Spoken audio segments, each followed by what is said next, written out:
Hi, welcome back to the show. Thank you for hanging out with me today. I am excited you're here. So let's get to it. First, we're going to talk product of the day. Then we're going to go through how I taught my kids to read, which they were not gifted. One of them is extremely gifted. However, both of them were not picking it up like children normally do. So how I taught them to read, because I bought every reading program there is. Of course I did, because that's what I do. And the last thing we're going to talk about is a theme for your homeschool for this year. Every year I choose a theme. So first up, let's just get to it. Bonnie Rose Hudson, she's the product of the day. She is, I'm telling you, you go to her website, she has hundreds, it feels like hundreds, I don't know if it's hundreds, of items of curriculum that she has created that are perfectly aged. So when it says grade 1, I'm telling you, it's perfectly aged. I've done the Aesop Fables. Most recently, I printed off the Sermon on the Mount for copy work. But the Aesop Fables I love for grade 1. That was great when we did that. I have these two here, and I'm telling you, it's like $1.49. It's like $3. It's not a lot. So her website is very underpriced, if you ask me, for the stuff you get, because you usually get a couple different versions of it. You'll get a cursive writing one, a manuscript one. And I like that. What I like about it too is, so for example, so we have the circulatory system. So if you want to do copy work, but also the body systems, questions and answers about it. So it has like, so what jobs does the circulatory system do? But then you're also practicing handwriting, right? So it has that. She's also doing right now the hymns in cursive, and in that, not the hymns as if that's all, but a bunch of different hymns. So a closer look at body systems is another one that I printed off to do, and it goes more in detail about it. So there's always like level A, level B, level 1, level 2, 4, the things that you get. So Bonnie Rose Hudson, highly recommend. And she was great too, because I lost everything that I had from her because I lost my cloud. I don't know how I did it. I deleted the whole cloud. I had all my curriculum for years of curriculum stored up online, and I deleted it all. And she sent me all the stuff again, which was so nice because she did not have to do that. Okay.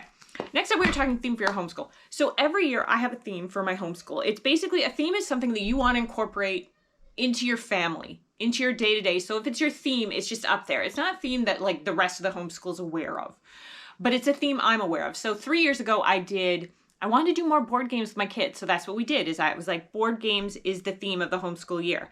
So that just so I know when planning, okay, that is my theme, so let me incorporate it, because I just wanted to get that going with me and my children, that kind of, that going with me and my kids. So I thought, well, put it as a theme, and therefore I will incorporate it occasionally on certain days. It'll just be at the top of your mind to do it. Last year I did Bible. I wanted to read the Bible. We have the Great Bible I've talked about a bunch of times on here. I also have another Bible. I have all these books back here that I bought to go through with my kids this year.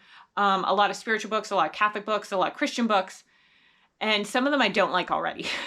Some I don't, but anyway, I was Bibles. Oh, here it is. See this? I take those paper covers off all the time. Does anyone else do that? The biggest storybook Bible by DeYoung and Clark. DeYoung and Clark. I know I don't always print everything or put everything into the box for you. I try to print it on the screen so that you have access to it. I don't always put it in the description as to what it is. Like, I'll put a link to Bonnie Rose Hudson today, but generally I don't get money for if you go and buy things from my website. I don't do that. Which is fine if people do. I just don't do it. I tried for a bit, and the amount of money and effort that went into labeling things versus how much Amazon gave you, I mean, pennies. People bought printers I recommended and stuff like that, and it was like pennies. And it was like, why am I doing this? For what purpose? Maybe if I had 100,000 subscribers. But anyway, I try to print it right on the screen for you to see. So that's what I do instead. So you just have to watch the video if you want information. Anyway, at first I didn't like the Bible only because, so it's written by a preacher and his son. I didn't like it just because I didn't like the artwork. But my kids loved it. They love the Bible. So it's just on me. Just on me. But anyway, I have another Bible that I'm very excited to try that was highly recommended and extremely overpriced, if you ask me. It was like over $100 everywhere. I finally found it for $26 or something. So I'm excited to review it, to take a look, and I mean, not really review it, but to use it this year. But anyway, this year's theme. So because I incorporated the Bible last year, that we read the Bible every night at dinner, for the most part. And so it became this thing. Yeah, so I did it. So now, this year, faith. So all our curriculums, I really want heavy faith into our curriculums, into the bookends, breakfast and dinner, and throughout the curriculum, throughout the day. And I'm doing that. I'm doing that already. So I'm pretty excited about that. The last thing, so I encourage you to choose a theme. It can be anything. It can be chores. You want to work on chores this year. It can be kindness. You want to work on doing something kind for everyone. And whatever your theme is, whatever your theme. I'm also working on the virtues. Speaking of which, look what I got to review for you sometime.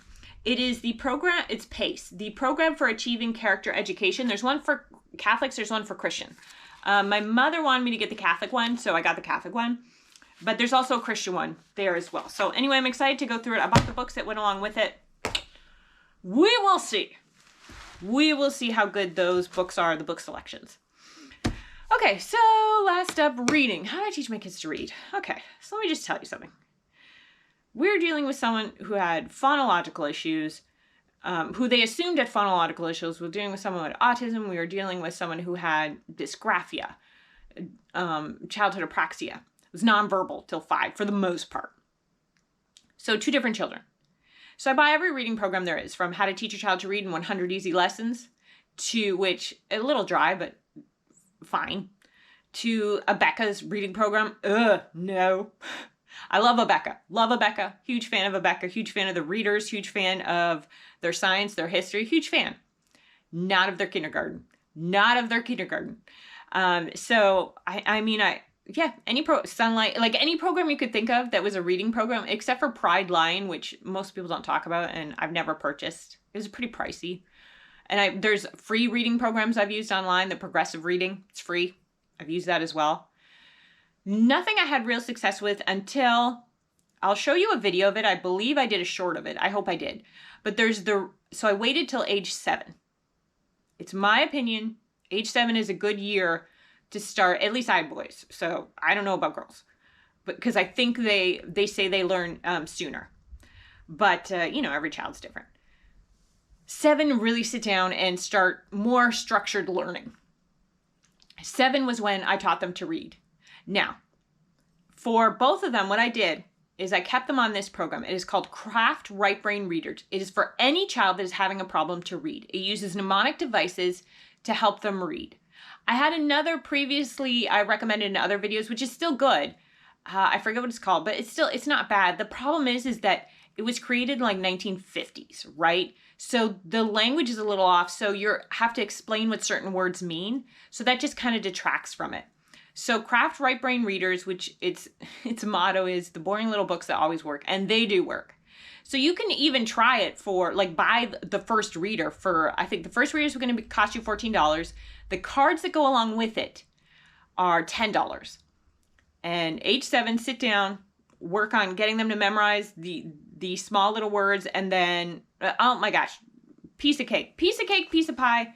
Everyone was reading, and then I switched one child immediately after, even halfway through that book, because once he started to understand the concepts of how we do it, and understand, this child's brilliant, he's real smart, had phonological issues. For some reason, we tried, that there's that online game on your iPad that, I forget what it's called. If I remember, I'll let you know, but it's extremely popular. Everyone uses it, but they watch those videos to learn the sounds. I mean, we did that for the longest time. I worked with them on learning the sounds, all about reading, which was fine program. It's just a little dry, dragged on, but fine program, just required a lot of intensive work. So, but still didn't really give me any results. In fact, sometime it was like, what?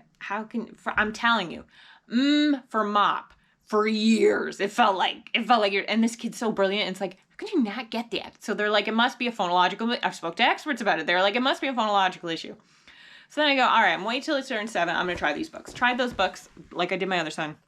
Got it. So within halfway through that, I switched him to the Abeka readers, not the reading program per se, the readers, and in them, it's not an easy program. Some people who do it think it is. I do not think it is. As someone who's done a lot of reading programs, but is not gifted themselves, like I'm an avid reader. I read thousands of books to my kids a year. No joke. Piles of books all over the house. I don't want to sound like I'm bragging. It's my thing. It's just my thing. I love reading books to them. My mom owned a bookstore growing up. So I've always loved books. I always read to them breakfast, lunch, and dinner since they were like little kids. I still read picture books to them. Even yesterday after we got home from the library, I was like, okay, let's have a snack and I'll read you picture books. So the point being is that I still myself could not grasp phonetic use of make this sound with this letter, this sound with these words, and this sound with this words, and this makes this sound, this combination makes this sound. Another easy one that is good is by JDA Learning Resources, Elemental Phonics. Elemental Phonics, if you get their first, so I would start with their preschool workbook, their preschool learning to read, because it just teaches you letters, like how to match, okay, like capital letters to lowercase letters, and this word, A, like alligator goes to A, stuff like that, like real basic stuff. And then once they get that, then when they're 7, move them on to the Craft Right Brain readers, and then switch them off to whichever system you want, or keep them on that. I kept my one son on it for several books because it really, really worked really, really well. And his reading progressed really, really fast. I've just recently switched him to the Abeka readers because the Abeka readers have these morality things and these character things in here and these interesting stories and folklore and heavy influence of God in there. So to me, they're great learning tools, right? So that's why I wanted him on those. So I switched him to those, which Craft Right Brain Readers doesn't have, just because their point is they're teaching your kid to read. They are teaching a child who is having trouble to learn to read to learn to read. That is their job. And they do it spectacularly. Anyway, so there you go. You can take a look at this video if I haven't showed it.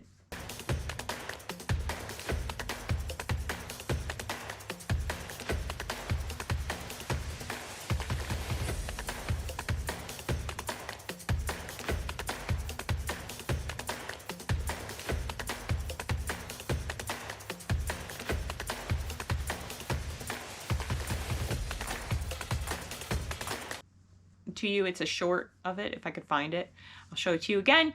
Take a look at it, and there you go. There you go. Craft Right Brain Readers. Not that easy to find, so just, you know, do what you do anytime I have a product. You have to Google some of them because they're not that easy to find. I mean, it's like you're not going to find it on Amazon is what I mean. It's not an Amazon purchase, so you'd have to go directly to their site. So I might, I might include it. I'll include the first and second one, I guess, in the description, since that might be hard to find. But the reason I don't include a lot of links in my description is because I always search for the best price. So sometimes I buy it on eBay. If I'm lucky, I buy it on eBay. Sometimes I buy it on, and Craft Right Brain Reader's not available anywhere, except from the distributor. Okay, there you go. There you go. Thanks for hanging out with me today, and I hope to see you again another day.